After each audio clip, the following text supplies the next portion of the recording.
Hey everybody, and welcome back to the next episode of Demon Souls The Red Pill playthrough. Last time we talked about irrational self-confidence, and that is because the topical commentaries for this entire playthrough revolve around masculinity, the red pill, and all that stuff. So I'm just flipping through my notes here, trying to make sure I have a good solid basis for today's conversation. It's going to be a little bit all over the place. It's not going to be 100% on topic today in terms of one topic because I want to keep going with Demon Souls. I feel like playing this right now, but I did not prepare an entire video worth of notes. Or videos worth of notes? Enough notes to last an entire video. Excuse me. When last we left off, we were doing some quick runs through here to kill this guy and level up. We can do a couple more. How's that sound? Two shot. I like it. Although the bummer is, those other guys don't ever seem to drop anything. So, oh well. So, one of my future playthroughs I've mentioned is going to be on the subject of predatory women. I'm very much looking forward to it. Very excited to do that. Haven't picked the game yet, but like I said, Dark Souls 2, Dark Souls 3. Can't do Bloodborne. I don't have a PlayStation 4 anymore. And I don't think I'll want to do Demon Souls again. Demon Souls has some frustrating parts. Yeah, so it's not my favorite game in the series. It's nice, it's good, it's solid, but it needed some tweaking in my opinion. In a previous episode of our Dark Souls playthroughs, we did 2 Dark Souls playthroughs on the topic of the Manosphere. We addressed what's called validation seeking. So there are different types of validation seeking, but it all comes down to one thing. You are looking for approval, praise, confirmation, validation. That's why it's called validation seeking. So I don't know why the game currently shows that we're running 120 frames per second. I think that's probably just an error in how it's... I don't know. Honestly, I don't. It should only be 60, but whatever. It does not appear to be 120 as I'm playing through. So I think it may be a glitch in whenever the emulator started and how things get measured. I can't imagine it's actually playing at 120. It does not look like it. It honestly barely looks like 60. It looks like 60 with occasional drops. And my eyes are pretty good at detecting the difference between 60 and 120. I'm very good at telling between 30 and 60. That's easy, though. Just about anybody can tell the difference between 30 and 60. Above 60, it gets really, really solid in terms of gameplay. Any game is going to feel so much better above 60. Once you pass about 120... it is really hard to tell the difference, in my opinion. I think most people struggle to tell the difference at that point, even professional gamers. Linus Tech Tips, the channel, they've done tests with experienced gamers, trying to see if they could tell the difference between 60... I think they did 60, 120, 144, and 240, maybe? I can't remember the details, but anyway... they started at 60 and worked their way up. I don't think they started at 30. That would have been way too easy to tell the difference. But ultimately, the conclusion was that none of them could reliably tell the difference beyond 60. They couldn't always tell the difference. It depended. Some of them got it, but I think it depends, too, on the game, the amount of action in the game, how fast twitch it is. But still, even then, sometimes... 60 can look like 90. Sometimes 120 can look close to 60. And it's definitely hard to tell past 120, especially like you start getting 144 or 240 or beyond. Validation seeking. Long story short, don't do it. Don't seek validation from others. There are cases where you want validation. It's useful. It's practical. We often talk about employment and your boss. Assuming you're not self-employed and you have a boss, you probably want your boss to approve of your performance. His drink of choice is hot coffee, guys. I had to microwave it. I'd made it earlier and it was getting cool. Oh, let's see if we can level up here. Touch the demon inside me. Okay, yeah. Sounds good, lady. Let's do a couple more. How about that? How's that sound? Won't hurt, right? This is my favorite place to farm souls in the game. I don't know if there's a better one, but this is where I do it. But other than specific situations where you want to have satisfactory job performance, you don't want to seek validation. And even then, the goal there is that you're not kissing up to your boss. You're not kissing ass, so to speak. You're not brown-nosing. Excuse me. The idea is you want your boss to think you're doing a great job because you want to do a great job, not because you're just trying to impress him or her. Oh, shit. Did you see that? That was hardcore. Land one shot dead. How do you like that, bitch? Okay, that's fine. We can work within these limitations. We can handle this. We know how to handle this. We've handled this before. Look at that. My soul's in a safe place. Like a millennial. Alright, let's roll through it. Roll. Golly, this is not good. This is very not good. This is extra not good.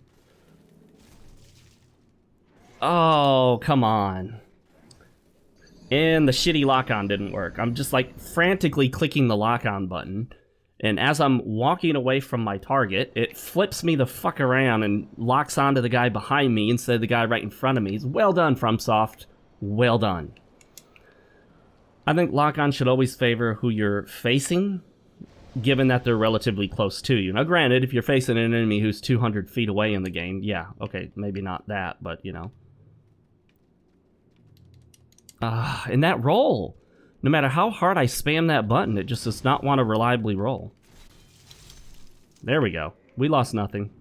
We lost nothing but time, guys. When you seek validation, you look weak. That's basically, it's as simple as that. Validation seeking is weak behavior. It's kind of like puppy dog behavior. You want to act like a cat, not like a dog. Now, this surprises a lot of people, but think about it, guys. Everyone tends to think of dogs as the man's animal and cats as a woman's animal.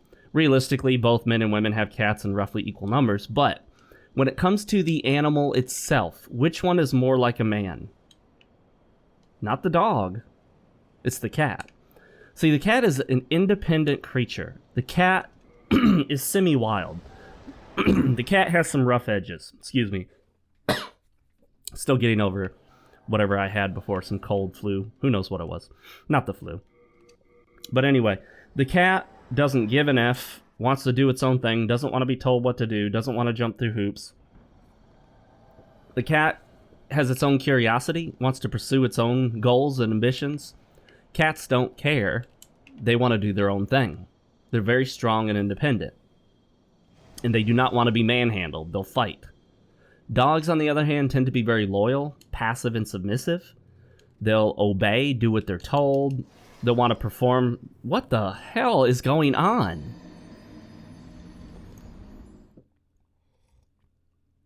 It is all about that independence, doing their own thing. The dog's exact opposite. So, realistically, cat is far more like a man than a dog is. So, I don't know how we got on that topic, but anyway. You want to do your thing for your reasons, guys. Jeez, this guy is so aggressive lately. Why can't he just be nice? You know what I mean? And there we go. Really throwing it off here, isn't he? I think we might be able to level off that. Let's see. You don't want to look like the dog that's just sitting there waiting to be told what to do, jump through a hoop and go, "Ooh, look at me. I jumped through your hoops. Aren't you proud of me? Don't you approve of my behavior?" Don't jump through a woman's hoops. Validation seeking when it comes to relationships between men and women involves women giving you a hoop to jump through and you not jumping through it. The difficult part is when she gives you hoops to jump through and one of the hoops is something you want to do anyway and should do anyway, and then you have this difficult scenario of, well, dang, do I jump through this hoop making it look like I'm doing it for her, but I really just want to do it anyway? Or do I not purposely not jump through it just to show her I don't jump through her hoops, even though it's something I want to do anyway? I guess it depends on what it is. Relationship-related issue, don't jump through the hoop. If it's something that affects you in your personal life, then you might have to go through that hoop in the least obvious way possible. That, you know, make it obvious that you're not doing it specifically for her. You do not want to give a woman the impression that you're jumping through her hoops, doing her thing, doing stuff for her. That doesn't work. That doesn't work out at all. Women don't like that. Women do not want to be in charge of you. They will act like they do, but they don't. They really don't. A woman doesn't want to be your boss, but if she feels like you're not taking charge and taking the lead, she'll act like your boss. And so the strategy there is you have to not fall behind in your responsibilities to take charge, to have direction, to have your mission, to have your goals. And occasionally she'll remind you of things you've forgotten, and that's fine. But again, if she tells you she wants you to do something and it's something you want to do anyway, you can tell her, yeah, that's always been part of the plan, but I'm going to do that on my time. You do it on your time frame, on your timeline. That's very, very important as well. You do not want to do things on her timeline for validation purposes. You know, this is so much easier to farm emulated because you see that load screen. This load screen took so long on the PS3. And here, it's like, what, maybe 2 seconds and done? And that's on a 7200 RPM hard drive. I don't even have it installed on an SSD. I imagine if I had this on my SSD, it would be even faster, probably 1 second. I mean, it has to load, so there has to be some processing done, and an SSD doesn't speed up your processor. An SSD only speeds up loading, it doesn't speed up processing. Well, damn. You know what we're going to do now? We're going to go back up and fall back down. Oh shit, I didn't realize they were in here. Really? There's that many of them? Damn, that's hardcore. Fudge. There we go. Where's this asshole? Where'd he go? Wow, this is getting intense, guys. I've never taken this long to kill him. There we go. I think he always drops that one upgrade item, too. To be honest, I did not think I was going to survive that. The types of validation seeking? Well, there are different types. One way we indicate we seek validation is we get mad when others criticize us. We talked about this before in my Dark Souls playthrough, but not all of you've seen that. It's worth repeating. If you get really upset when people criticize you, if you get really upset when people criticize stuff you've made, projects you've worked on, the work you've done, it may be because you're a validation seeker, and now you're mad that you're not getting their validation. They're specifically, if this were a thing, on validating you, but that's not what it means. They're doing quite the opposite of validating. They're actually saying your work is not good, what you've done is not good, you're not good, your progress you made is not good, and that makes you upset because you want validation. When you don't get what you want, you get angry over it. So now if someone's criticizing you and they're just always critical, you might get upset because you don't like the constant criticism from this person. That's a different story. But once you lose your emotional frame, well, you've lost your frame. You're in their frame. If someone criticizes you and then you get upset because they criticized you, you've entered their frame. You're no longer functioning in your frame. And as we've discussed, you want to maintain your frame at all times. Whether we're talking about you at work, you at home, in a relationship, a boss, it does not matter. You want to maintain your frame. That doesn't mean that you always have 100% control over everything that's going on. But what it does mean is that you do not let this stuff phase you all that much. So if someone comes and criticizes you, say your girlfriend criticizes something about you or something you made or something you did or didn't do, you don't have that typical reaction like, well, what, you Miss Little Perfect? You don't ever do anything right. I don't see you. No, don't do that, because what she sees is weakness. She sees you getting mad, and a mad guy is never a good thing to a woman.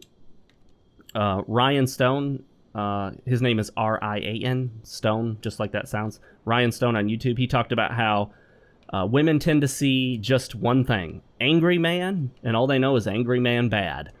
So don't get angry, or at least don't reveal you're angry. That's the most important part there, right? Instead, choose whether or not to respond. That's That is so critical in life, guys. You do not have to respond to everything. When I figured out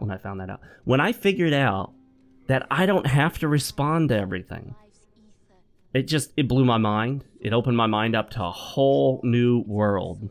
Aladdin style. I was on a magic carpet ride. I'm I'm kidding about that, but I don't do shrooms and never smoke marijuana, guys. But where was I? I don't know. I was stupid. What am I talking about?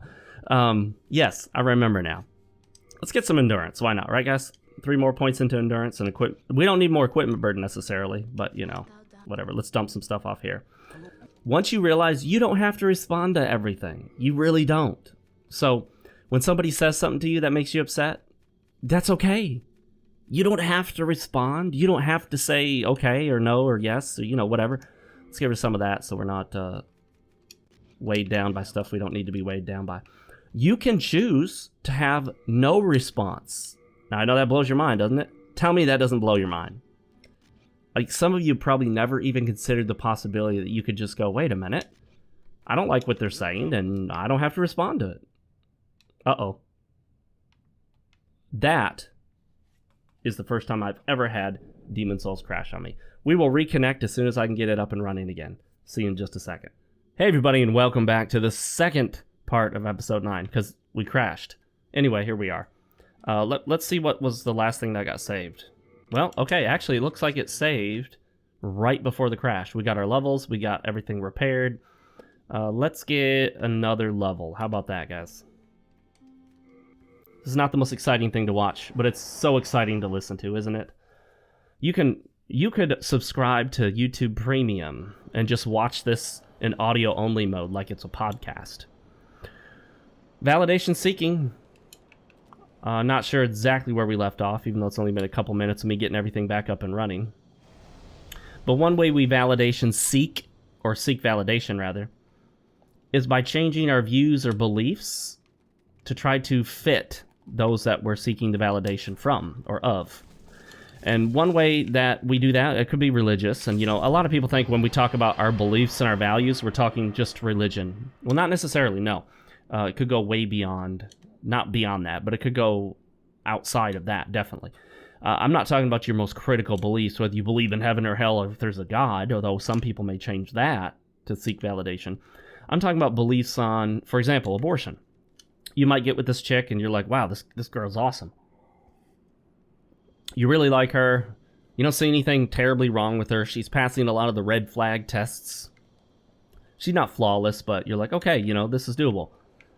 No pun intended there, talking about a woman. Anyway, and then she goes on this, you know, something happens and she goes on this little tirade about abortion. About how she's totally pro-choice. She can't believe that there's anyone that wouldn't agree that a woman has the right to choose. A woman should have 100% power of reproductive rights. She should be able to abort the child, have the child, or give the child up for adoption, and no one should judge her. But if she decides to have the baby, if the man doesn't want it, then the man has no say, and he has no authority whatsoever to decide whether the child's aborted or not. And if she decides to keep the child, he has to pay for the child whether he wants to or not, even though she could have chosen to get rid of the child through adoption or abortion, and no one would judge her for not paying for her own child. Do we not see the hypocrisy here? If a woman can choose not to have the child or to give the child up for adoption, why does the man have to abide by the woman's decision and then pay for a child that he doesn't want? Why can't he make that decision too?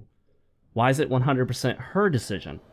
And this is an issue I've discussed with my current girlfriend. I would discuss this with any woman.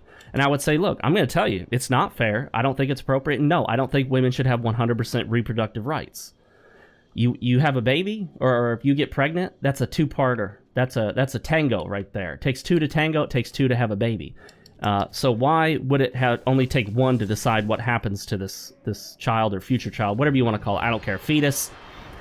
Fetus is just a stage of development. Saying fetus is no less human being than saying teenager or senior citizen or toddler. It's just another stage of a human being's development. So I don't get caught up on semantics. You know, we could say zygote. It's still just another stage of a human being's development. Although I don't know if that applies to other living creatures as well. But anyway, I'm not getting into that debate. That's neither here nor there for the purposes of this. The issue at hand is, do you wuss out and just kind of go, oh, yeah, you know, I kind of see your point. If you are hardcore pro-choice, or sorry, pro-life, and she's hardcore pro-choice, and she goes on this little tirade, and she doesn't know what you think, what do? Do you stay quiet and go, well, you know, I don't really want to make her mad, and, well, you know what, she might not have sex with me tonight if I tell her that I'm pro-life. If she's a reasonable woman, then she should be able to hear what you have to say on the topic. And even if she's hardcore of that mindset, she should understand your point of view.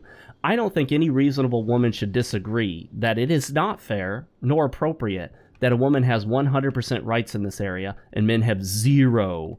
And not only that, but when she decides, you know what, I want this child, you are now required to... Damn. What's going on? The man is suddenly required to pay for the child, whether he wants to or not. So he's essentially just a spectator to his own child's birth, abortion, adoption. And in some cases, a father, literally has to apply like he's adopting his own child if the mother wants to give the child up for adoption. I'm not kidding. This is the kind of stupidity we have in this society. This is the kind of... again, this is about... the femme-centric society. This is about it being about women, women's imperative, women's prerogative.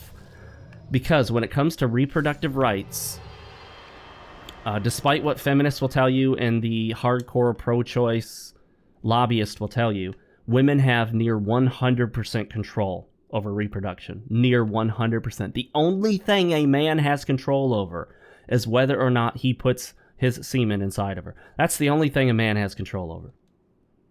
Whether you put on a condom, whether you don't have sex at all, that's the only thing he has control over. She has control over everything else. Nearly every form of birth control is a female form of birth control. Every way to deal with a pregnancy is in control of the female, not the male. Whether or not the child is given up for adoption is the woman's decision. And then, whatever she decides... he's stuck with whether he likes it or not. So if he says, no, I don't want this child, I want you to abort. She says, no, she doesn't abort. It doesn't get aborted. That's it. There's no battle. There's no fight. He can't even take her to court. There's nothing. He has no power, no say, nothing. He's powerless. Then if she decides to have the child and not give it up for adoption after he insists they need to give the child up for adoption, he has nothing to say about it. He cannot make it happen. He doesn't even have standing to fight for it. Let's see. Attack power... when did our attack power hit 1? Am I crazy, or was our attack power not like much? I don't know. Maybe I'm just remembering wrong. I thought our attack power is in the 160s, but I'm probably remembering wrong. I hope that crash didn't like mess any stats up. I doubt it would have, and I doubt it would have favored us in any way, shape, or form. Let's get another level. This is addicting. It's addictive to just keep getting more levels. No. Okay. So then when she decides I'm having the child and I'm keeping the child, we're not giving this child up for adoption, she can take him to court and make him pay child support for a child he never wanted. But the whole time going through it, she can decide at any time, I want to get rid of this child, or I want to give this child up for adoption. Now, there are some caveats. Depending on what state you are in the United States, there are limitations on how far you can go with abortion. But if she's really hell-bent on it, she can get an abortion at any point. She can go to a location in this country where they have pretty much unrestricted abortion, up to and including practically the moment of birth. Practically the moment of birth. So if she lives somewhere where abortion is restricted, she can go somewhere where it's not. And it's just that simple. And here's the crazy thing for those of you that don't know this in the U.S. and those abroad. A child, if she gets pregnant, say she's 12 years old and she gets pregnant, although she can't do any other medical procedure without her parents' permission and knowledge, consent, she can go get an abortion all by herself at 12 years old, and her parents don't even get notified, much less do they have the right to consent or refuse. If she wants to get a cavity filled, she needs her parents there for that. If she wants to be seen and get antibiotics for a cold, she needs to be seen for that.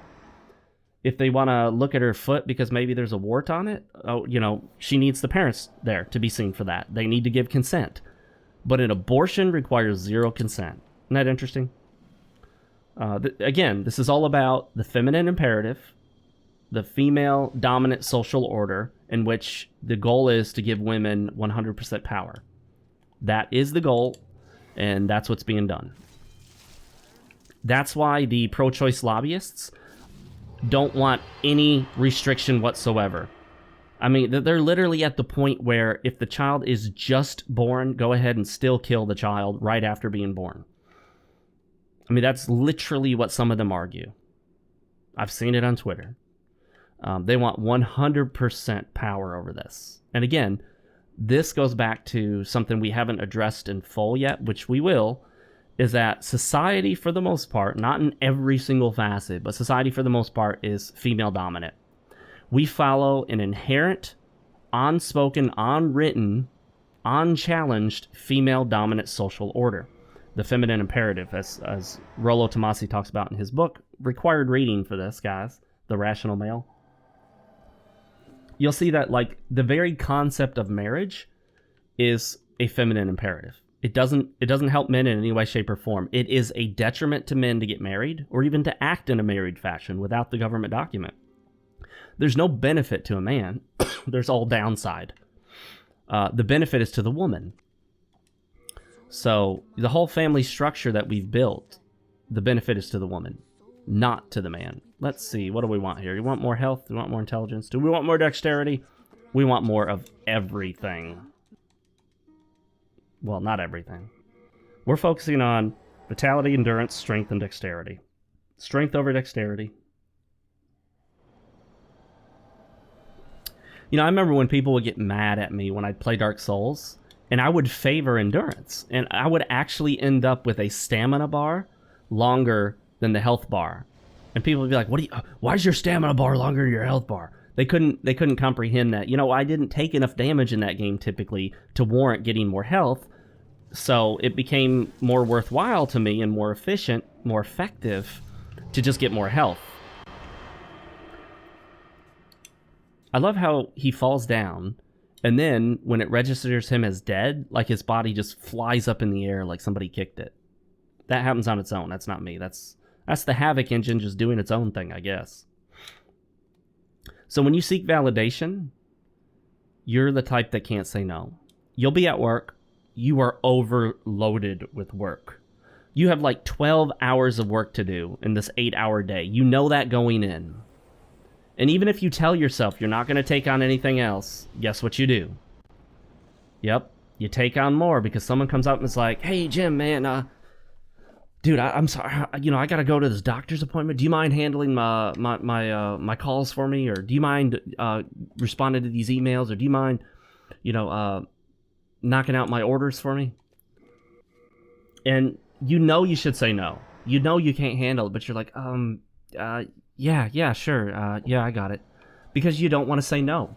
Why don't you want to say no? Because you want everyone to like you. Validation seeking. You're worried that if you say no, they won't like you. And I told the story of the guy at work, one of my coworkers. He takes on responsibilities that are not his. He does work that he shouldn't. That's not really his to do. That is for other people at work. And I think he does it believing that they'll like him more, like he's trying to be everyone's buddy. Like, I guess he's a validation seeker. He can't say no. And he ends up doing this, right? He takes on this work. He ends up not liking it. He'll complain to me about it later. But in the ultimate irony, rather than endearing himself to others, they actually see him as a pushover. They like him less because he does all these favors for them. They think of him like a sucker. Well, let's get, Johnson to do it. Johnson will do it. Johnson, he can't say no to anything, so we'll just dump it on Johnson. He'll handle it. I've heard some of my coworkers talk like this. They literally said something like, we'll just make Johnson do it. If no one wants to do some particular aspect of work that's unpleasant. And that's not respect they have for him. So when you say no, you are doing exactly what it is you think you're doing the opposite of, if that makes any sense. You're doing the opposite of what you think you're doing. You think by saying no, they're not going to like you. You think by saying no, they're going to be mad at you. You think by saying no, you're making enemies. As a general rule, People understand that they're asking for a favor. They understand that you don't have to. They understand they're asking to put a burden on you. And when you say no, you show them that you respect yourself, that you are your own man, and that you are not here to be used and abused by them. And the great way to do this, if you're not familiar with saying no, if you're not comfortable with it, is to give a quick, simple reason that no one can argue with. So when they approach you, you got your 12 hours of work and you only got 8 hours today. And, you know, Johnson approaches you and asks if you can handle his orders for the day because he's got to go see the doctor. Instead of just going, no, I can't, because that's going to feel really rough for you if you're not used to saying no. That's going to feel really harsh for you, and then you might feel bad. You might go apologize. Don't. Instead, do this. You know, actually, Jim, I got so much to do today, I can't. Check with so-and-so, see if they can do it. Or say, you know what, I am overloaded today. See if someone else can get it for you. So what you've just done is you've given them an out. You've given them a chance to walk away without feeling the harshness of that no hanging in the air. What you don't want is to go, no, I can't. Because, I mean, what is he going to do? He's going to sit there and go, well, okay then. All right. You know, it's going to kind of hit him so harshly that he's going to think like, damn, okay, what's his problem? Yeah, now the attack power is shown. Oh, I know what happened. Watch this, guys. See how it says 212 right now? Watch this. You see what I just did? Watch this. This is the difference I'm looking at. See? It's the difference between two-handing and one-handing. So, there you go. Something to keep in mind. We'll get one more level, guys, and then we'll be done with that. And we hopefully have enough time to... We should have plenty of time to run to the boss. And hopefully not die this time. We're going to stay in soul form because there's a good chance we'll get clobbered in here. These guys have this super powerful beam attack that's difficult to dodge. Pierces through your shield and goes through walls. Or columns, at least. Yeah, don't be the doormat. We talked about this in the other playthrough. When you're a doormat, people don't respect you. So... understand that if you want to be respected, you need to do exactly the opposite of what you would naturally be inclined to think. Again, you think people will like me if I say yes and help them? No. The same applies to women. So, do not think that by doing favors for women, you will endear yourself to them. Rollo Tomasi talks about this too, and I say that a lot. So-and-so talks about this. Because I get some concepts and ideas from them, and I don't want anyone to think I'm stealing their material and not crediting them. I'm not stealing it outright. I'm not using their exact examples that I know of. Maybe they've used these examples, and I just don't know that they have. Anyway, a lot of times, you know, there'll be a woman at work, and she'll have some problem or some issue, and, you know, guys just lining up to run up there to help her out.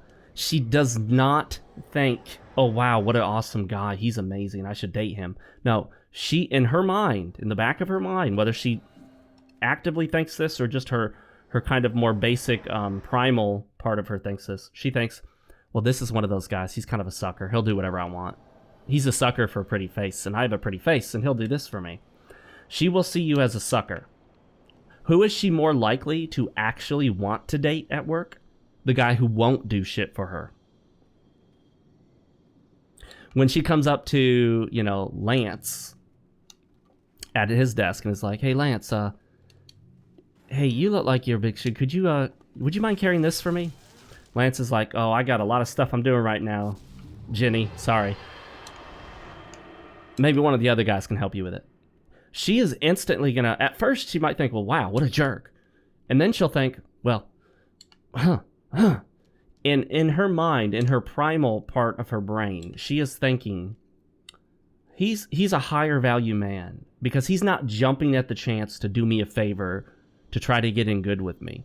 Because women inherently know that men are trying to do them favors ultimately to get sex. Ultimately.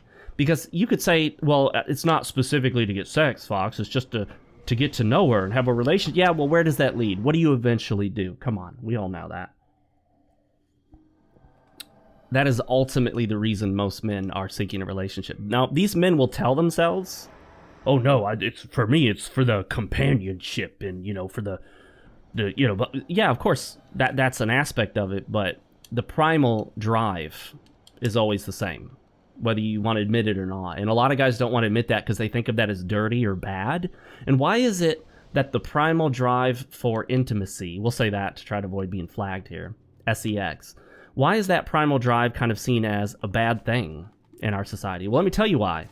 Because the feminine imperative, the female dominant social order. In a female dominant social order, intimacy is seen as, well, not necessarily a positive. Intimacy, men seeking intimacy is seen as piggish. What a pig.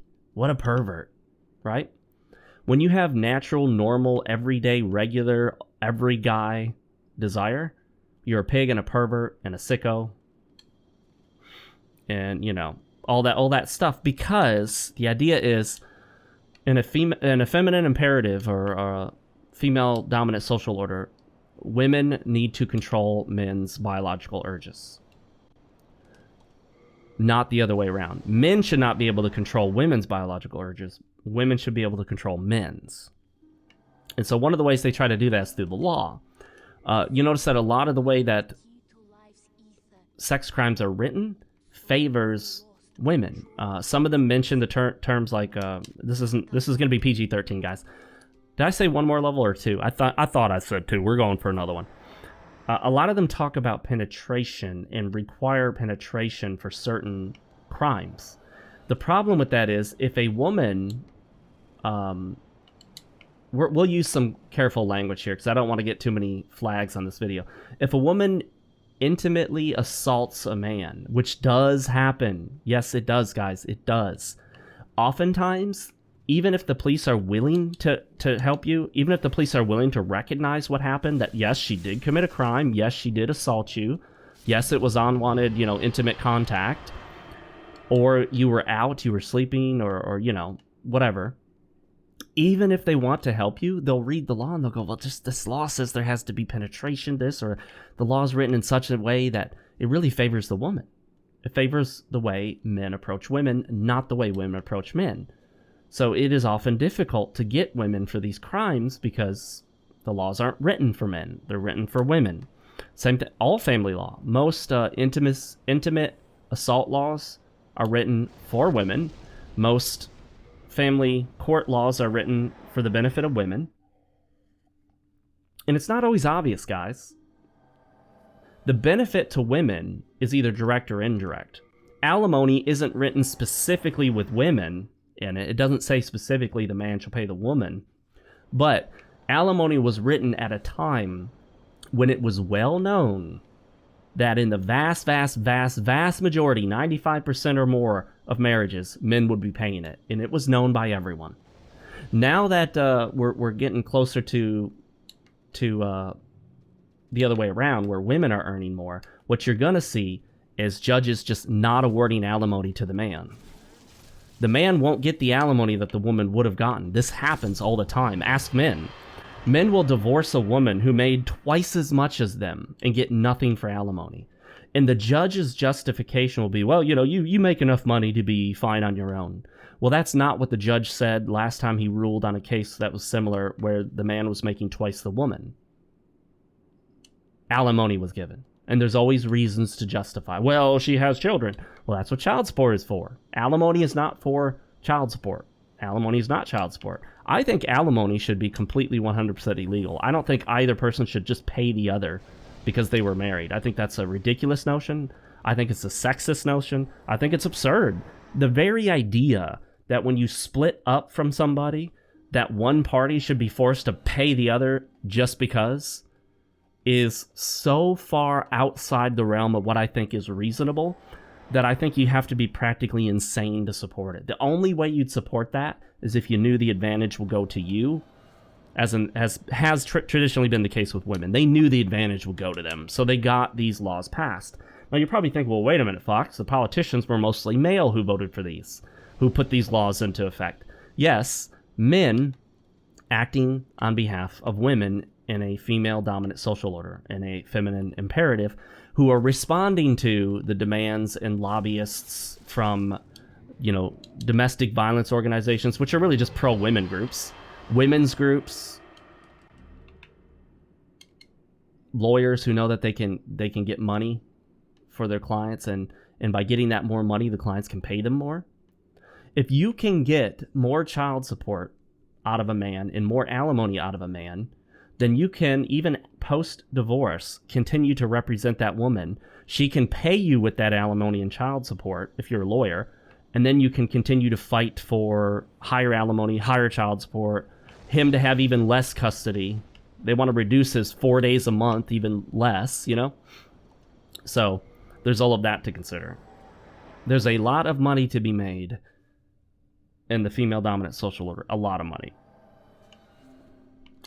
And, you know, here's another interesting but unlikely, not unlikely, but one you wouldn't think of. Interesting indicator of when you may be, let's see, let's get some vitality. Oh, we're so close. Let me pop a soul here. Case where you may be a validation seeker and not even realize this is an indicator.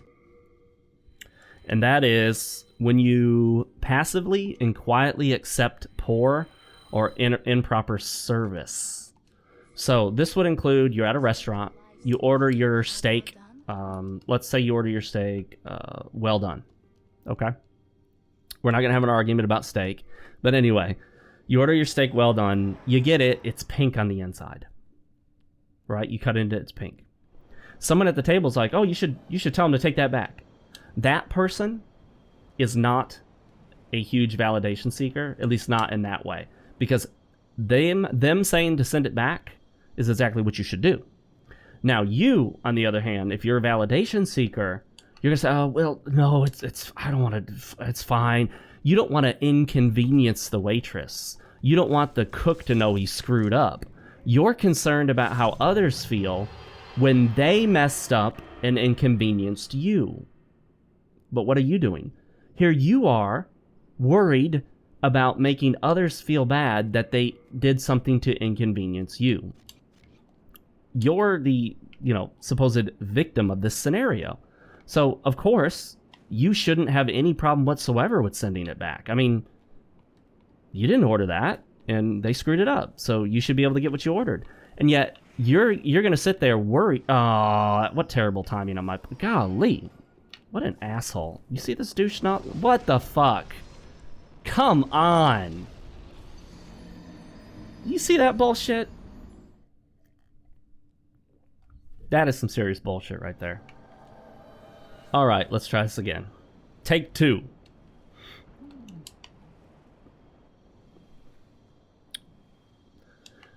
Yeah, so you don't want to inconvenience the waiter or waitress. You don't want them to know that they screwed up. So here you are, taking something that you shouldn't have to take, dealing with something you shouldn't have to deal with, because you're just too scared or too afraid or too concerned about what others feel and think. That's validation-seeking behavior right there.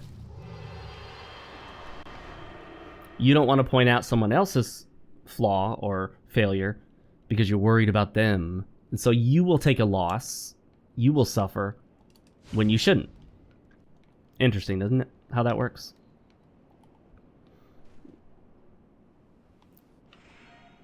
That's got some magic on it, so we got to be careful. Oh, shoot. Oh, come on. Of all things. Find a happy place. Find a happy place. All right, we're good. I'm kidding. I'm actually not mad about that. It's so close to the beginning of the area. It doesn't affect much. Plus, we're still farming. We're still farming this guy. We're literally still farming this guy, even though we said we'd stop. Because I'm just still en route, you know what I mean? Nope. No, you don't.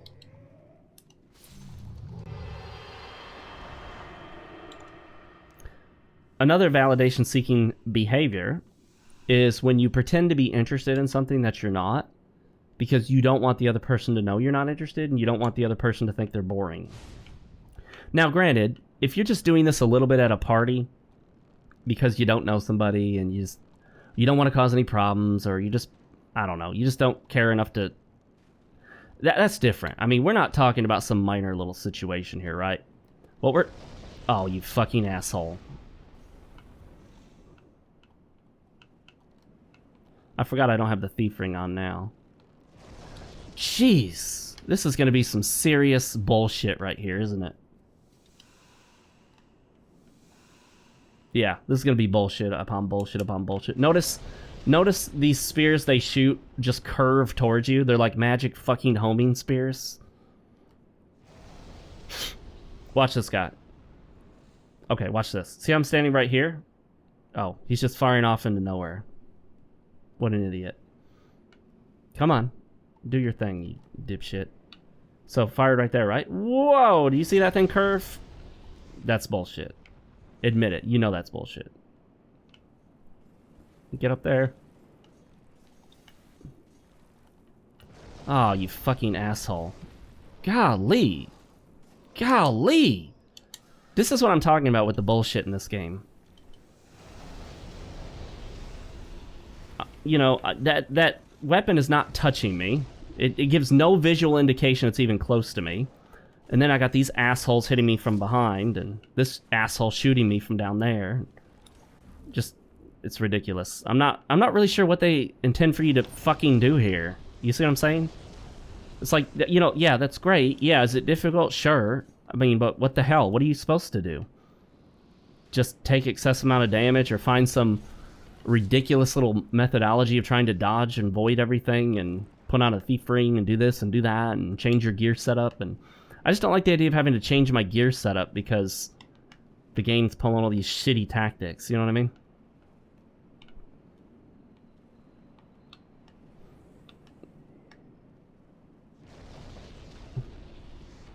Alright, here we go. Here's this douche nozzle. These guys are easier because they don't appear to do the rolling thing very much, if at all. What'd he drop? Nothing. Abso-freaking-lutely nothing. I'm glad I defeated him. Uno, dos, tres. Oh yeah! 4 licks to get to the center of that Tootsie Pop. Get out of here, punk. Alright. Well, here we go. This area is painful. At least, you know, we could make a beeline run for this area. If that's, you know... If that's really...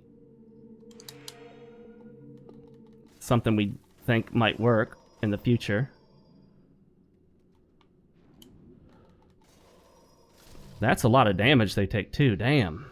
That's a lot of hits to break through. I bet, could we roll down there? It'd probably be death. Our goal right now is to not die, so we're not going to roll there. But if we wanted to die, we would roll there. So there you go.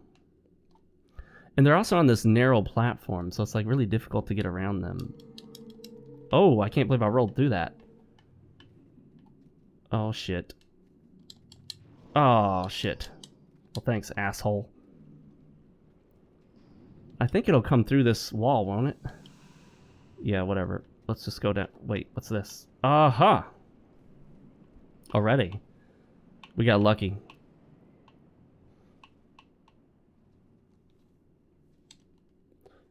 Another type of validation-seeking behavior is worrying what others think of you and your actions. You're worried about others instead of worrying about yourself and what you need in life and where you need to go. You want to wear some outfit, you want to wear a hat, or you want to, you're interested in certain activities or something, but you don't want to, you know, you're worried about, well, you know, if I do, like, you want to get into dancing, but you're worried if you go to this dancing class, well, like, will your guy friends think you're gay because you're trying to learn how to dance? That's the kind of thing oh yeah, he's stuck in the wall. He's stuck in the wall. I don't want what he drops anyway, so who cares? That's an example where you're concerned about what others think rather than concerned about what you think. The real concern about what people think is one person, and mainly only one person, is you. Now, granted, you do want to be concerned about a few other people, maybe such as your spouse, if you have a spouse, to some degree. Not entirely, not a lot, but you want to be aware that You don't want to be completely oblivious to your family and spouse and everyone around you, your wife, and, you know, not completely oblivious, but you want to be aware of your feelings on the matter. You want to be aware of what you're doing, how it affects other people, and if you don't care, then that's fine. If you're like, you know what, my mom's going to get mad about X, Y, Z, but I don't care because this is what's important to me and I'm doing it. You know? So do it. Let's see what we can do here.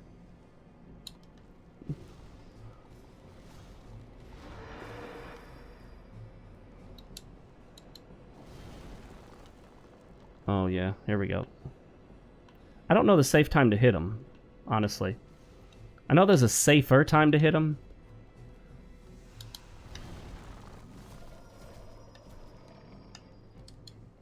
Oh shit.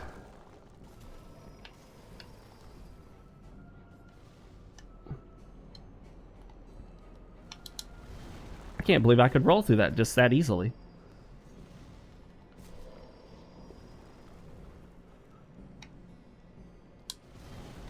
Wow, those are easy to roll through. Those are surprisingly easy. Oh, shit. Of course, I had to say it at that point, didn't I? Oh, shit. Golly. What happened?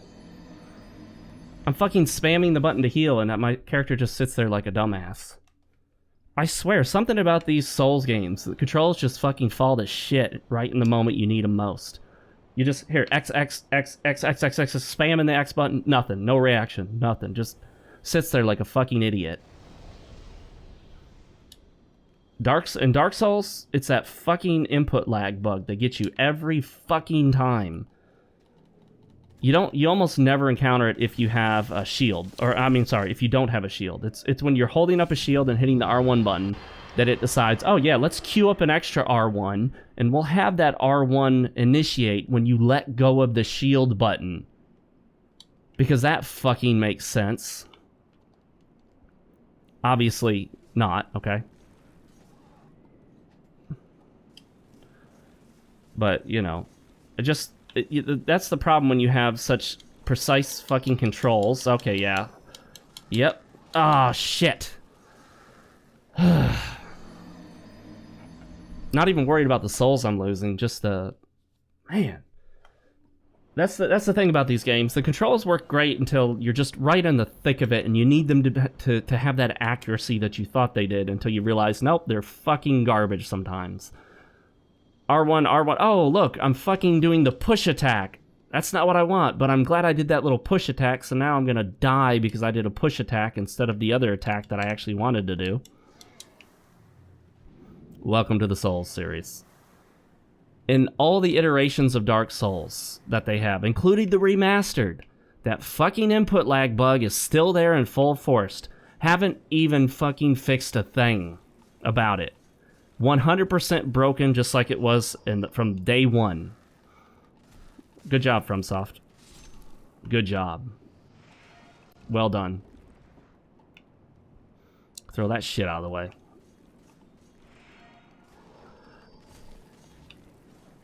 Oh, yeah, I'm so glad he falls off the ledge, so I can't get the... Oh, come on. When does he fucking shoot that fast? When? I get to hear somebody laughing through the wall there. I want to pick these up because they do occasionally drop upgrade items, so it is worth that. So we may not make it to this boss this time, unfortunately. Oh, they're both coming? Well, that's shitty. Okay, I hit that guy, so he should have... Okay, I hit that guy too, so... Oh, okay, so we're just not being staggered anymore. I guess they have what people call hyper armor right there. That's the other problem with Demon Souls too. With no poise, the game's pretty much semi-broken. It just doesn't matter how heavy your armor is, you just get staggered all the fucking time. So, this is why I think people need to get a grip on reality when it comes to Souls games. They're not all perfect. They're not all these amazing, wonderful masterpieces that they're made out to be. You get, you know, I was one of the first people to start criticizing Dark Souls 2. Me and Martyrs Brigade 99. Everyone else, all the other Souls fanboys were fanboying so hard. Their eyes were popping out of their sockets, and they were throwing all the insults at me and Martyrs for daring to suggest that Dark Souls 2 wasn't a perfect game and better than Dark Souls in every way, which is literally what one of them said during his live stream. I'm not going to say who, but I was there watching this live. This is better than Dark Souls in every way. Every conceivable way.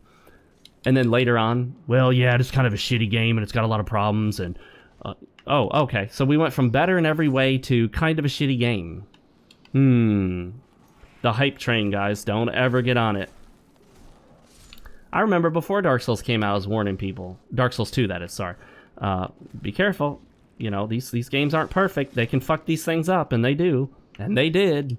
I mean, we all saw Dark Souls 2. Nobody can pretend that wasn't a hot mess. Come on, you assholes.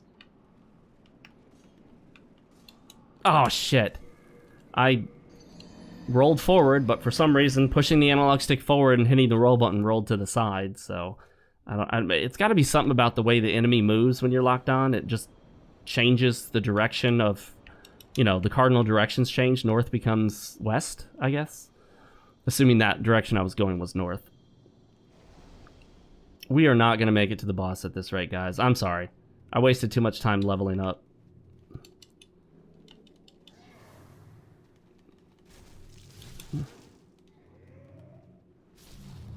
I'm not going to pick up those items anymore he drops. They're not worth anything for me.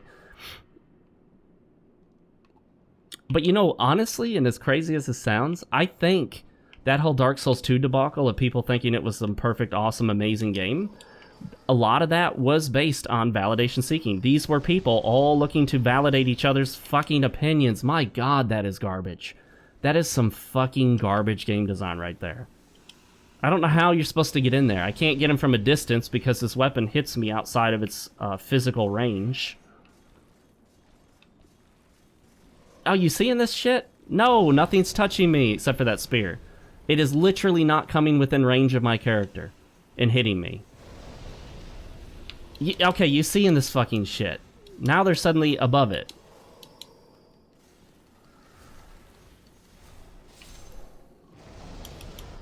I mean, you see this garbage, guys. You see this fucking shit. Come on.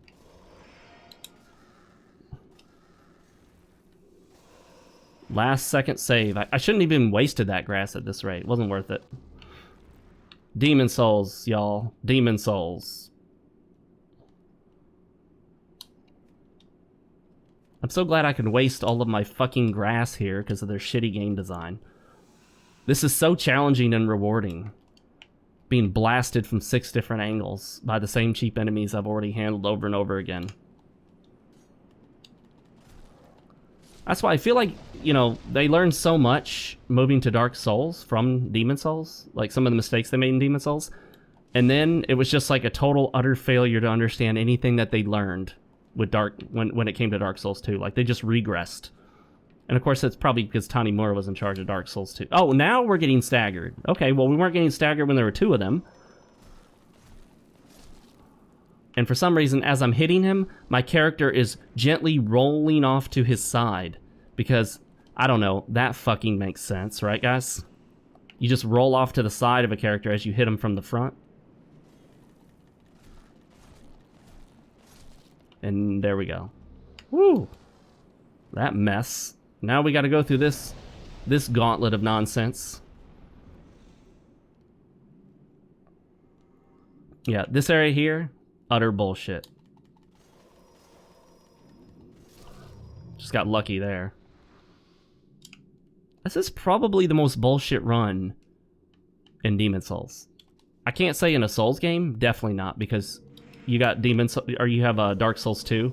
There's Aldia, or whatever that area is with the water, the kind of the water lily area with all the shit that shoots you over and over again. You know what I'm talking about. Can't think of what it's called.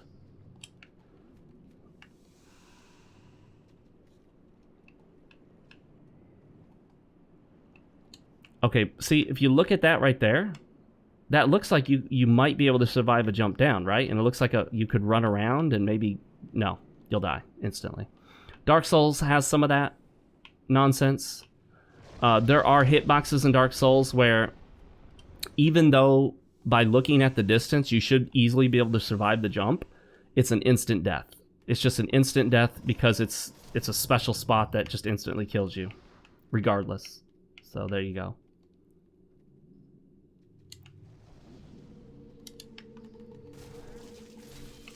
How'd you like that, guys? How'd you like that? Okay, well, we're out of time. I'm sorry, we're out of time. We'll pick up in a minute. We'll pick up in the next episode. I'm gonna have to call it here. We're just out of time. That sucks. All right, guys, thanks for joining me for this one. We saw some of Demon Souls bullshit. This is definitely a bullshit area. It's just a gauntlet of shitty game design that's designed to kill you rather than be rewarding or difficult. It's just designed for you to die a lot. Some people can go, oh, this game is hard. I'm not impressed by difficult. Any game can be made difficult. I'm impressed by rewarding. So that's why I don't get impressed by areas like this. I don't think there's anything challenging about building a level like this. I think it's just kind of crappy design that anyone could build and then just kill the player repeatedly over and over again. And the player has to rely to some degree on almost luck to get through it. Validation seeking. We didn't finish that discussion, but that's fine. We've discussed it before. I'm Fox with FoxeoGames. I'm going to let you guys go before this gets too long. Make sure to follow me on social media. Links down in the description. Twitter above all else. And maintain your frame. I guess I lost my... Did Demon Souls make me lose my frame? Maybe it did. I'll see you guys in the next one. Later, everybody.